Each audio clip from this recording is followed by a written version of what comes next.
I don't want to shit on Big Bang Theory, but they're not Young Sheldon or Big Bang Theory or Mom. Right. They're not that. They're, You can. I'm Yeah. just kidding. Tony's a huge Young Sheldon fan, so Yeah. For 10 Look, years. Kaylee Kuko. Nobody knew. Cuoco? How do you say it? Cuoco. Oh, whatever. Mira, whatever. I look.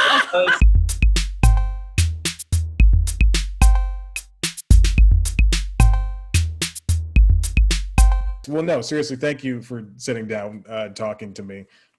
This is great because I'd heard, I listened to a bunch of Earwolf podcasts, so I'd heard all of the commercials when you guys were coming to the network, and they annoyed me so much that I had to. Yes. Good. Good. It works.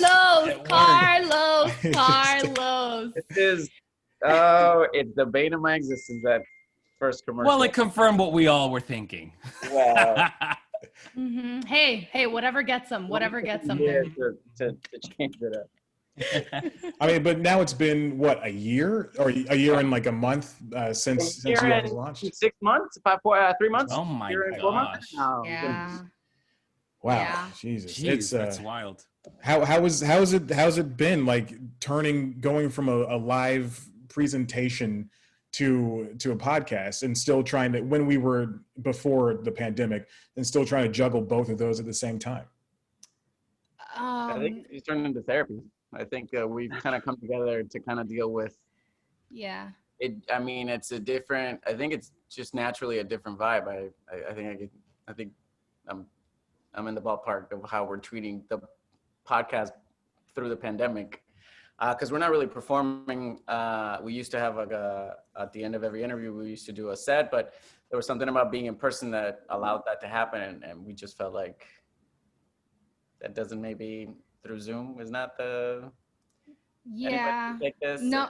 and pick it up. No, yeah. I mean, I was gonna say, because I know you mentioned like how like pre-pandemic we did have live show and podcast, and like at least for me, I'm like one of like the one that like kind of like organizes like book, like I like do the emails, like the business kind of stuff for us. And at some point it will be really crazy because I'm not like a manager, but it's like I'm getting off 4 of our schedules, plus making sure like the live show stuff also, you know, whatever, like we have that going on. And then like making sure that the guest can make it. And like sometimes, you know, Carlos and I mean, they audition like crazy. Like all of us audition a lot. So even like pre the pandemic, like we're in the middle of like scheduling 10,000 things, plus like whatever random like brand deals we get, or like, you know, like show requests and things like that. So I will say, weirdly, it's still busy now for us, but like before it was just like a constant like craziness where I don't think we really took like a breath. I don't know, like I feel like we kind of talked about this in one of the podcast episodes when like the pandemic started, and then we're kind of like, oh, okay, cool, like we only need to do this once a week now, because before it was like, are you available Monday at 10:30, because that's when I could get this guest in. Cool, who's good? Okay, great. And then like that morning, like somebody would like have an audition or a callback, and it's so much crazier to schedule and like feel organized. Like even though there's less now too, I still feel like less organized. I don't know. I feel like a mess either way. I think also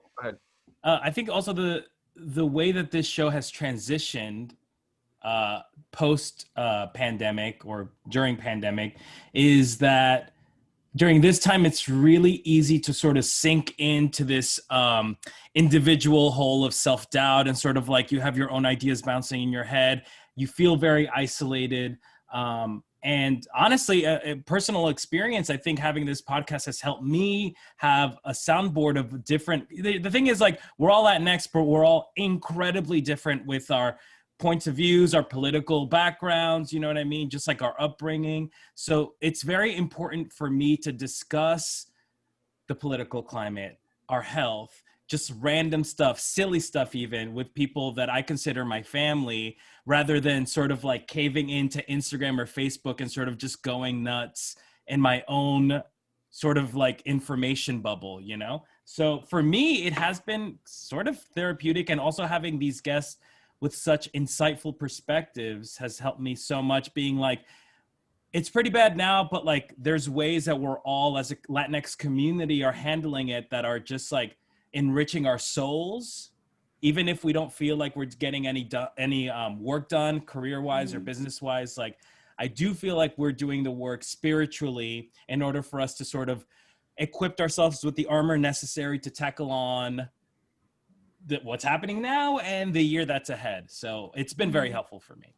I think also on the plus side, we've had access because of Zoom. We've had access to maybe some guests that we wouldn't have otherwise. Yeah. But in person, a lot of people, and that was contingent on them being in LA and all that stuff. And I think that kind of opened that up. Yeah. So we're looking Definitely.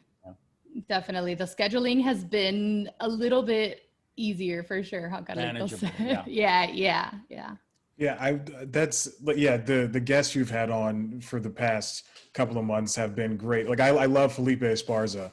He's definitely one of my favorite. He was one of the first comedians I saw when I was getting into comedy, not live, but like on Comedy Central's Presents. Okay. So it was always good to hear him.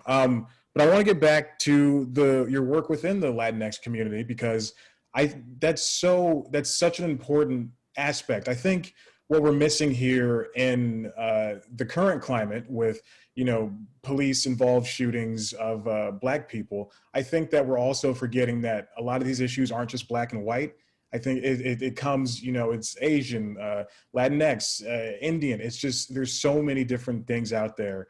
And Spanish Aquí Presents, I'd never seen the live show until this week when I was looking up your YouTube channel, and I watched the Natalie Morales one, and I didn't know how different it was from the podcast. It was a presentation of a showcase of talent from people from your community, and it was brilliant and lovely, and it felt like it was a moving experience as I was watching it. And so I just think that whether you're volunteering in the community or giving people who never had a leg up, I think that's a lovely sentiment.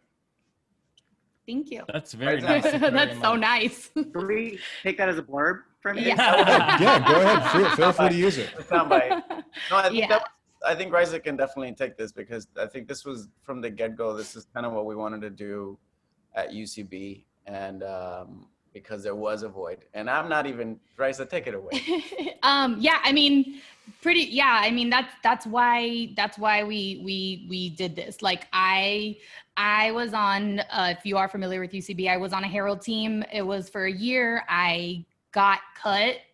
The notes I was given were the most vague thing ever. And I was just like, I had gotten so many people that were like, oh, it's so nice to see someone that talks like me, or that looks like me, or that, can talk about their abuela, or, you had a blackout in Spanish. Like, I've never seen that in my fucking life. Like, and I've been coming to Herald's every Monday for whatever years, and, just like hardcore comedy people. And I was like, oh, okay, cool. Like, I'm here just like having fun and like obviously nervous, in the back line every Monday or Friday that I had a show. But then, I got cut. I had my sad girl month, whatever. And then I just was like, wait a minute, I had submitted for this show with Carlos, Tony, and Oscar, like before I even got cut. And then I was like, oh no, fuck this. Like, what the hell? We didn't get response.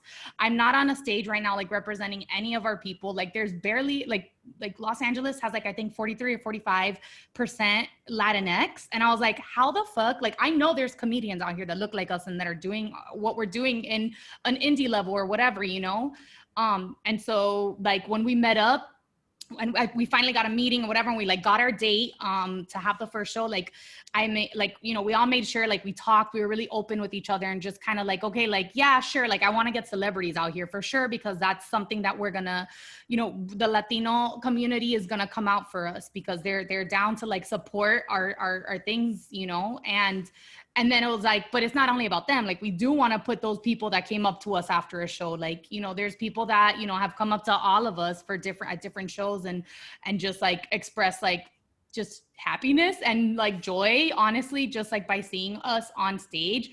And also it just proves that there was a need in the community, because the show sold out. We didn't promote it. I had something personal that came up and I had to fly to Miami. And then we didn't really promote or post or anything literally till a week before. And we had shows in the past. Just it's important for everybody to know that we were on a different team that was and it was all Spanish improv, and we were given some weird slots, and you can say whatever you want, but we were really not prepared for the 100% showing up of the entire, like we sold out and consistently sold out in a way that we weren't ready for it, which is an amazing and beautiful thing. Like that weekend, I just could not sleep just thinking about it.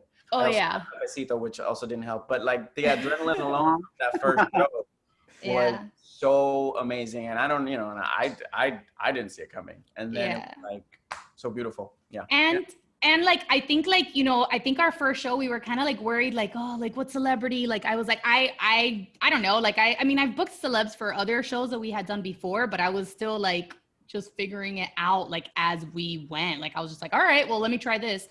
And like it came to a point that after like only maybe 3 or 4 shows, I started having people hit me up like, oh, my friend is the lead on this show. Oh, you know what? This very famous Latina actress is down to do your show. I was having coffee with her and I told her, and I was just like, okay, yeah, cool. Like send them on my way. And it was really empowering for me as like a Latina and like, the boys as well. Like, cause it's like, sometimes you feel like you're not being seen also by like Hollywood. Like, yeah, there's a difference between like comedy live, improv UCB people knowing who you are, but then there's a different thing when like casting directors just start showing up to your show, like not the uninvited, like of course yes please keep coming, but like it was one of those things that I was like, oh cool, like this is becoming a stage where people can get reps and get casted and be known, be someone in their app, like what do you call it, what's that thing, atmosphere? Environment. Environment. But I also think I think that we were nervous about the show, the beginning of the show, because our whole sort of the reason of the show is to build Latinx community, right? And in theory, that's incredible. Oh my gosh, like of course this should be, but we have been ingrained to believe that those spaces are not for us. There was a little doubt in our heads. We were the byproduct of a all-white comedy scene, like an all-white venue. And we were sort of like, okay, like I know this is going to work, but is it? Because we've been gaslit our entire lives saying that there can only be 1 or 2 by POC in white spaces and that's it. And you want a show where it's all Latinx people? What? And thank goodness people came through and showed up, because honestly, it's like we built the show, but the people came to the show, the community showed up, and we would not have this show today. We would not have this podcast today if the community wasn't interested, right? So I do think it's like a, cause and demand sort of thing of like, we want to bring up our Latinx community, but thank God the Latinx community responded in such a positive and amazing way. So that was great. And then it proved to us that like, oh, we don't need white voices to elevate our own. Like we can do that ourselves. We can support ourselves inside of our community. And that was, honestly, that was powerful and magical for me. I would take it even further, because this is so that you understand what was happening. We were also, not only were we surprised at the community showing up, at the same time, we were concerned that we were going to get we were not going to go on. Even though we're selling out, I need you to understand what that is, because now we're processing it because it's been 2 years, but like literally we sold out, and we at the end of the show were like, maybe we'll get cut. Like hopefully we can do another one of these. The thing that Oscar was talking about being ingrained. Like we really had that first year, we really every time we would sell out, and every time I'd be like, this could be over. And it's ridiculous now to think about it, because if you're selling out, it should make you feel like you're doing something right. But even then, at the beginning, we were like, Well, because we had, these sold out shows with these very cool people, and we had a white woman deciding every month whether we would continue. So, it's just like that. Like, it's plain and simple. That's what it was. The person in charge, really made it a terrible, like it was like, this is supposed to be such a like beautiful thing for the community, and like they were not an ally. Yeah. And it was just like, okay, well, continue to prove yourself. And it's like, fuck, dude, you got a bunch of mediocre white boys on fucking big teams. And like, here we are like selling out with like really cool like guests and the community. And so, yeah, it was definitely how Carlos said. It was every show we're like, okay, well, I guess we should get someone else just in case. So, like, when do we know if this is like for real? And then the podcast definitely made it really feel like for real, even though like we did the pilot and then it didn't come out, you know, for I don't know how many months, like 8 months until we did the pilot. And, almost a year. Yeah. Yeah. And So. didn't get it started till October 2019. Yeah. Yeah. Anyway, what was your question? Oh, No, yeah, well, it's perfect. We just went off. No. I love it. I love it. It's when UCB shut down the New York stages, I immediately had an interview with our local improv organization here, and they're not for profit, so they get their money, you know, via the community. Yeah. And those people were just so they had negative things to say about UCB and like how you can't make money off of that, or like be sustainable from that. And so hearing their side and then also your side as well is really solidifying that UCB and Chicago IO, now that it's closed down, and you know those other ones, was the other improv places, they're doing comedy in a way that's not sustainable, that doesn't work. And when you exclude parts of the community and you say that comedy is 7 white guys all wearing the same, you know, polo shirts. Flannel. Flannel. You're not doing. Sorry, Carlos. No offense, Carlos. No Sorry, offense. Carlos.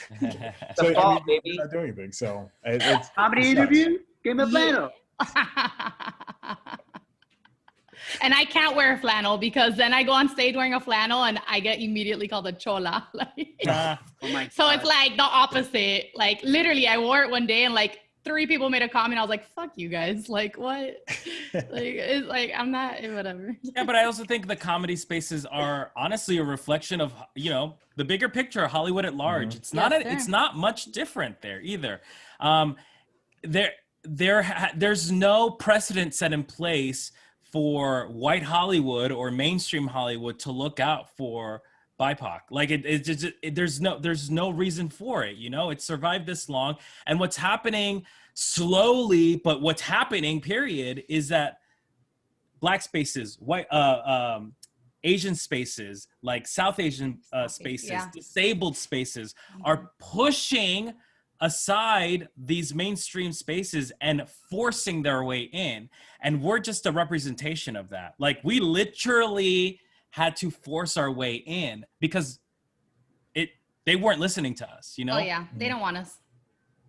And It's okay. That's where I know Tony and Carlos, you guys are on Gentefied, aren't you? Yeah. Yeah. Yeah. Yes. And Oscar, are you on Gentefied as well? I don't think Blaze is on. Okay. I'm definitely not.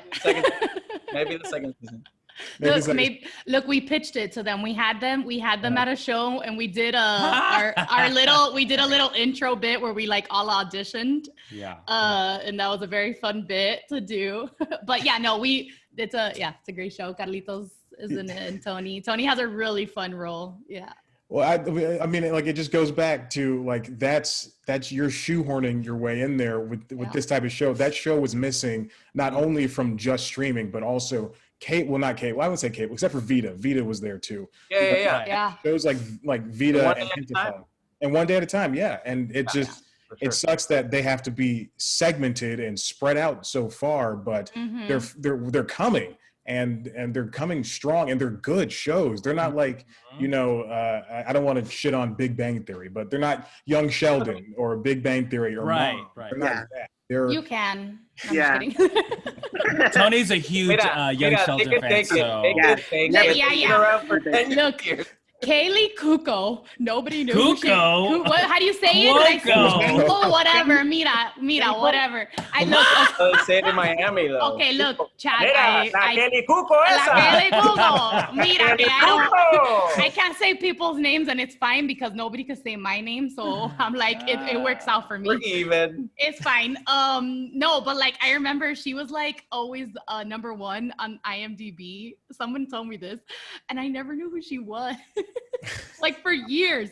And then like I was like, oh my God, like she's a white girl on Big Bang Theory, and like that show's not great. Like what? Like there's so many other like POC people that should be so much higher. I don't know. I mean, not to shit on her, but like specifically, but I don't know. I just was like, Yeah, there's so many other better black and brown shows out there that need Well, to it's be. like it's not that it's a bad show. It just doesn't speak to us as an audience at all. Yeah. And I think we've like lived our entire lives sort of catering to white audiences, like forcing ourselves to look at ourselves in an all-white cast. You know, Yeah. like for example, like I would watch a TV show and be like, oh, this guy with the glasses is me, and it's the white dude with glasses. It's like, oh, that's the sort of diversity that I grew up watching on TV. You know what I mean? Like it's now that's changing. Now there's more variety where I can be like, oh my gosh, look at the scope of the people that are being represented on TV.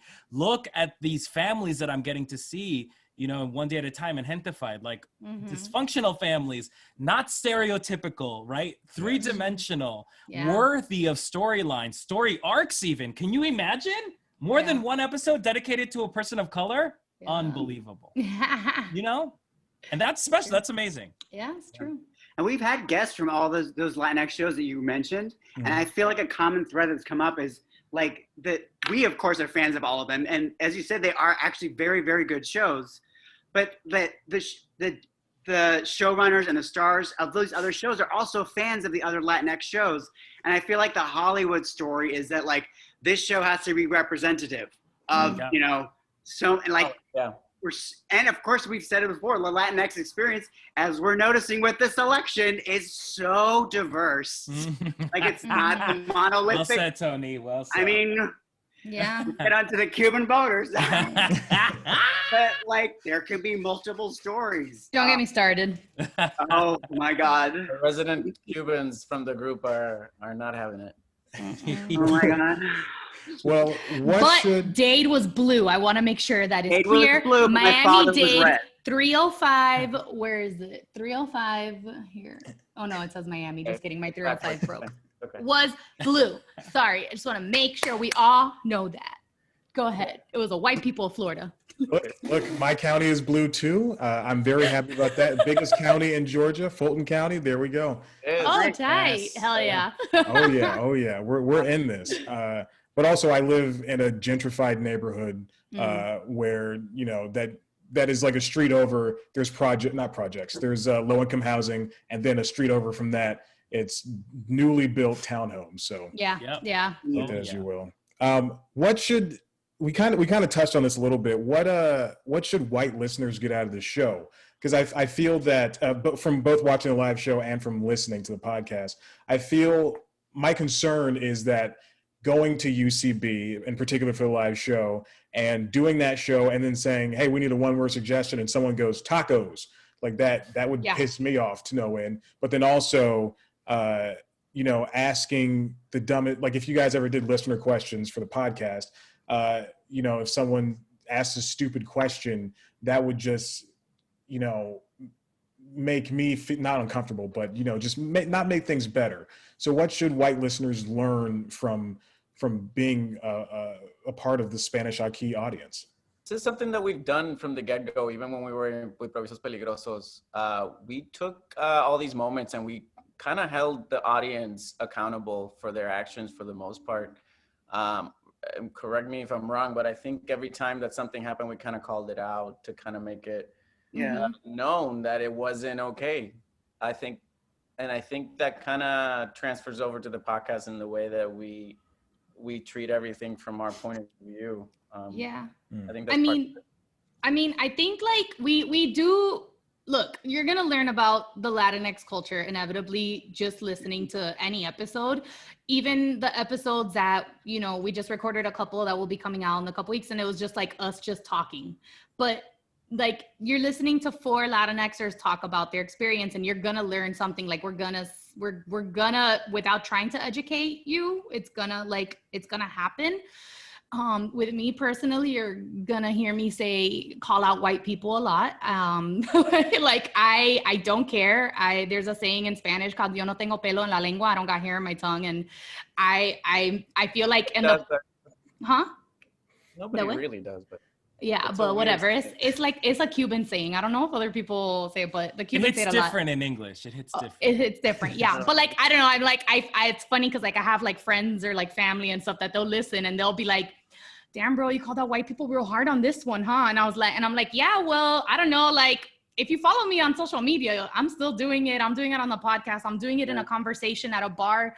And, you know, the truth of the matter is because of comedy, I do have a lot of white friends and, you know, sometimes they need to hear it from me. And it's because I am that Latina that shows up to like a girls' night and it's all my white girlfriends and I'm the one person of color, or like maybe like me and my other friend that is Black, maybe, you know? And so I think like a lot of people will learn stuff and learn how we feel in situations, because I think a lot of times people just like to like, you know, put us as the victims or like, oh, well, like how Tony said, like they're all the same. And it's no, like it really shows how we are all so different, like especially where we grow up and where we come. I like that. That's a good one. Yeah, and I also think the misconception of the podcast, because I've guested on a bunch of different podcasts where they're like, oh, so it's a Spanish podcast. It's like, yes. No, it is not a Spanish-speaking podcast. That's like the biggest and I say it every time I guest on all these different podcasts where I'm like, it is not just for Latinx people. It is for everybody. And it is about the Latinx experience, but it's not for Latinx people exclusively, right? Mm-hmm. It's also not in Spanish. We're not alienating any like listeners because there's a huge population of Latinx people that don't speak Spanish, and that's totally fine. There's a lot of Spanglish going on. Don't get it twisted. You know what I mean? But I do think that it's more of an inclusive experience. I think that white people can and should listen to Spanish Aquí Presents. I think it's a podcast that will, again, like what Raiza was saying, educate people in a not preachy way, I don't think, you know? Yeah. But I think it's like a look at these 4 very different Latinx lives and see how they sort of navigate the world in Los Angeles. And you know, I would, and we have fun. So, if I were white, I'd listen to the podcast. We got a lot of white people that DM us, and like they honestly, like genuinely, like from all over the world, they're like, "Thank you so much," or "I didn't know like that Cuban said this," or "I didn't know that like, you know, about Carlos, you know, being Puerto Rican," or whatever that is, you know, because he plays a Mexican on the show, or I just found out because we heard him, whatever that is, and it's cool, you know, like people become a fan of us separately, and they become a fan of the podcast, and then they learn about all of us. I love it. I love it. Well, where else do you see, since the show was a live show and then it turned into a podcast, where else do you see it expanding into? Like I can see it going, well past the audio space and the segmented improvisational space. And you. So do we. We agree. Mm-hmm. Pandemic is a funny thing. Yeah. I'm like, how can we answer? Television. We want television. Yeah. You know, we have some ideas. And everybody just got so weird. We'll see what happens. Well, if we are allowed to dream, pre-vaccine. Because we have some ideas for stuff, but I think what's really crazy and like honestly like amazing is that all of us individually are like, we all do so many things like and so like as a team, like we do want to do more stuff, and I think it's just a matter of finding that time to also like continue working on that, because again, we're in a pandemic, so like it's really hard to just like meet up and then like do all these meetings and pitch stuff, but I'm sure people will see us doing some other things soon on TV, maybe. We were cooking exactly putting stuff together, but unfortunately, obviously, everything comes to a grinding halt. So thankfully we can still survive through the podcast. Yeah. Well, now production's starting back up, so hopefully, we'll be able to find something. Is it though? I'm like, because every time I hear that, then I see another fucking article that this one was shut down and this one was shut down, and I'm like, oh, for the love of God, I'd kill to be a background extra for at this point. You know what I mean? Because I'm like, I miss it. It's I hope it stops shutting down. Well, NBC just canceled Connecting. So if you find a Latinx Zoom-based show, They canceled it. It just came out. They pulled it from the schedule, and the rest are going to air on Peacock, I think. So You're That was kidding. the show based on people being in the pandemic. Yeah. It's Yeah. like it's a Zoom show. yeah. Never in hell. I That's mean, so funny. It probably is a good show. I just feel like too soon. Too Right. soon. It's too soon. I mean, I just want to know, like, what is on TV? Like, I just keep seeing all these like POC shows getting canceled, and I just want to know, like, what the fuck is on TV? Like, all these shows, like, they don't. What I don't. There's barely any A sports. lot of shows have been getting canceled. Shows that have been picked up have been getting canceled. Like, Yeah, just trying to get through the year. I mean, getting an that's audition not is like. I know. Actors usually actors have to worry about either first getting cast, getting through the pilot, then not getting recast, then the pilot getting picked up, and now on top of that, now we got to worry about, like, at any moment, even if you get picked up, it can get taken out. So it's like there's no Yo, for real. there's no sense of serenity for there's just more anxiety piled on for actors. Yeah. Yeah, I feel bad. Even that show on becoming a god in Central Florida, that guy can't. That was a highly praised show. I Oh, know. yeah. About the X. It So, is like complete. It's like you could be doing everything right and still have no control of the outcome. yeah. Bizarre. Yeah. Like the industry knows what it's like to be a BIPOC or a minority. Yeah, I will say I have seen some shows that were pretty heavily not diverse. That's how I'll say it. And them getting canceled, I was like, I literally thought the same thing, Tony. I was like, oh, I wonder if they feel like if they were like a black show or a brown show, like how they just get barely a season, which I think is also something that we've talked about, like on the podcast, like where like a lot of, you know, our shows, our PLC shows don't really get a chance. Kind of like, you know, to bring it back to like the comedy world, you know, the white mediocre boys get put on these teams and they're mediocre, but God forbid any of us be mediocre, have a bad show, you know, it's like so much more is expected. Yeah, normalize BIPOC normalcy, please. Mediocrity. No, normalize mediocrity. Yeah, no, But- please. POC mediocrity. Yeah, that's what I mean. Yes. That's what I mean. Yeah. You know, white mediocrity is like not just normalized, it's idolized. I mean, it's idolized, It yeah. Amy Coney Barrett, honey. Oh my gosh. Oh my gosh. Queen of mediocre. It's the worst shows get the most praise, and it's insane. Because it's safe. It's safe. And like the one thing that we know about America and Americans is that they don't like feeling uncomfortable or stepping out of their comfort zone, right? So if everything is packaged in a way that they understand and they're safe and you're not pushing any buttons, then that's great for them, right? But I think we have to push, but we have to make content that push people's buttons. That way, that's progress. Mhm. We cannot progress if we don't challenge ourselves as viewers, right? As people who are writing content. Like if you're not pushing boundaries or experimenting with your borders, like there will be no progress happening. Yeah. And I think what's happening is that like the American audiences are afraid to challenge people's comfortability. But we have to, in order for us to grow as a community, as a people, we have to, you know, watch something that is a little uncomfortable, like challenge, like talk about themes that are challenging, you know, like especially like this political climate, like, yo, like let's talk, let's get uncomfortable. We have to. Yeah. That's what a show like Lovecraft Country is able to trick people into watching and enjoying a show that is essentially about, you know, blacks not having rights. Oh my gosh. But isn't that interesting? Yeah. Isn't that interesting? You know what I mean? Like with black entertainment in particular, that's what it is. You said the magic word, trick. Because people come and see and they're like, wait a second. Oh, like for example, Get Out, which is an iconic horror movie. I feel like people like Jordan Peele tricked white audiences to get into Get Out because they were like, oh, It's a horror movie, but with Black people, and that's all it is, and that's great. But then when they see it, it's like, oh wait, it's more than that. Yeah. Oh, Yeah. I'm holding up a mirror to my own racism. Yeah. Oh shit, you know, like, and that's transformative, right? You know, And I'm sure that movie figured it changed out. so many perspectives on people that were watching it. That's what we need to do. That's what we need to do.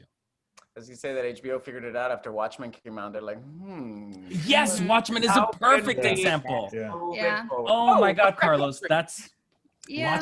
that's it, Carlos. Watchmen is the prime example of that. I would like to add Rami as well to that, Oh, because yes. I think especially like with, you know, Rami, like being Muslim, like it has a different type of stereotype, you know, as like terrorists and like criminal, you know, like all like that kind of thing. Yeah.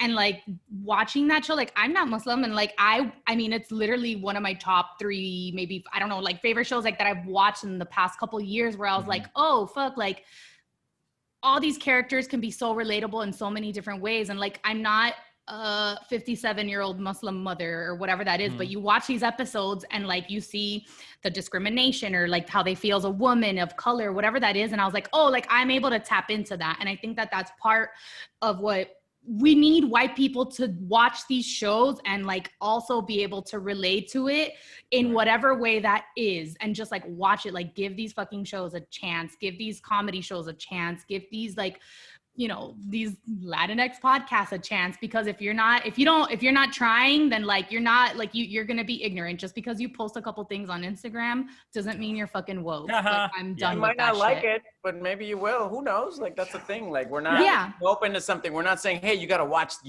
this. Yeah. Otherwise you hate people. We're just Yeah. saying be open to trying out new things, because you never know Mm-hmm. if you're gonna end up liking something on your own. And some Uh-huh. you know, and Fine, I'll try Young Sheldon.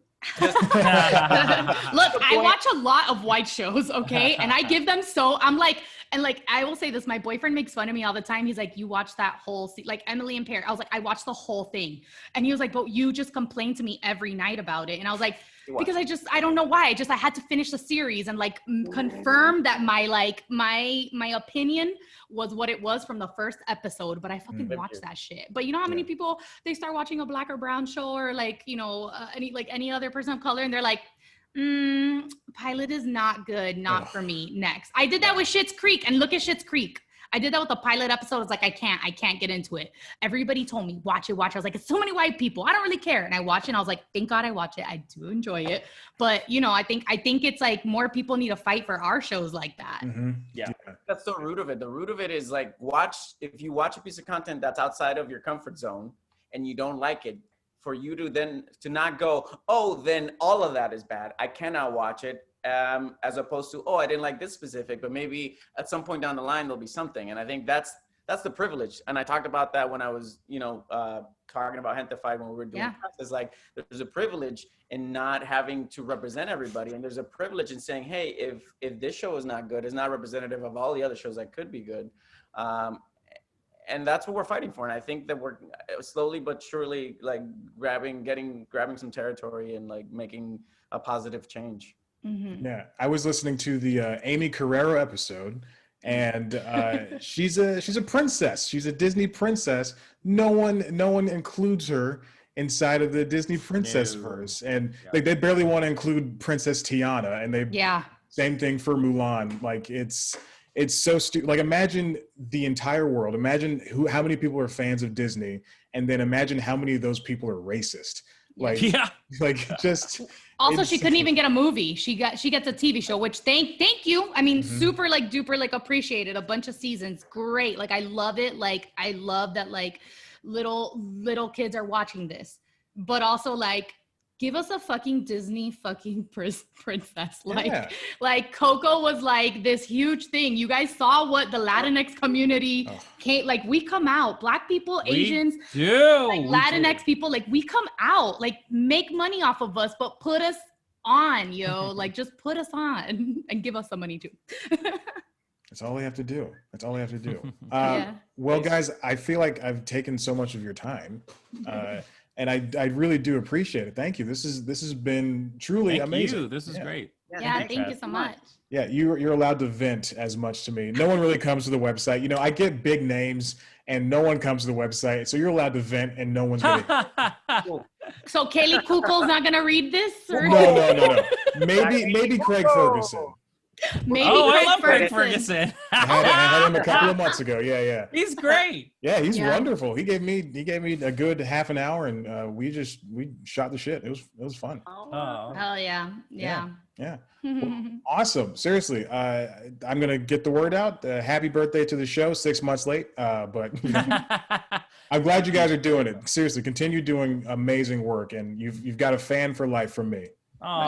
Yay, thank you. And if you're ever in LA and the world is Yeah. open and we're performing, holler so you I can come will. to watch a show. Hell yeah. I'm like, I will. say that, but like, listen, I'm like, who knows when that'll be. Yeah. At some point. Yeah, 2 years from now. Oh God, I can't. I don't even want to think that long, but yeah. Don't worry. We'll find out who wins tomorrow, hopefully, or next week at least. Oh, Yeah. And We'll see. I was We'll see. hoping It could for be. tonight. You know what? It could be any of those days. Mhm. Who could Now say? and then. Yes. Yep. Quién sabe. Dale. Well, thank you so much. Thank you. Chad. All right, guys. Bye, Bye. guys. hi.